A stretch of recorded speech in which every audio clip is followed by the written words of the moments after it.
Well, my first reaction is that something very serious must have happened with the negotiations, specifically that the negotiations must have broken down and that the health of the victims must have been in grave danger.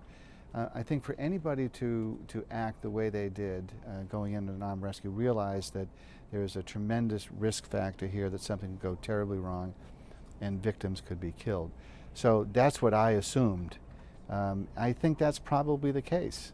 I mean, the one thing that I think is clear is that whoever was holding them, we're calling them Somali pirates, they could have been local bandits for all we know, stood and fought. So there was a firefight. Either 9 or 10 were killed, maybe some were taken off the battlefield, if you will, to come back to the United States to stand trial. But they stood there and fought. So that might have taken a minute, several minutes, I don't know. But that really raises the prospect of in my view, of hostages being killed.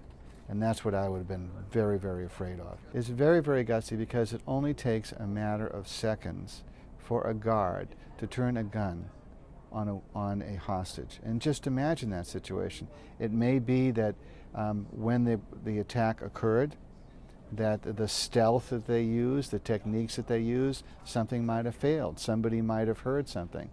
And you have a trigger-happy guard who turns around and unloads a weapon on a victim in a matter of seconds. When I say seconds, I mean it takes seconds. I mean, you can unload a 9mm pistol with 14 rounds in it in less than 10 seconds. So all it would take is a guard who was frightened or what have you and turn the gun on the hostage and kill them. So, you know, how good do you have to be to effect a rescue like this? You have to be extremely good. Your intel has to be extremely good.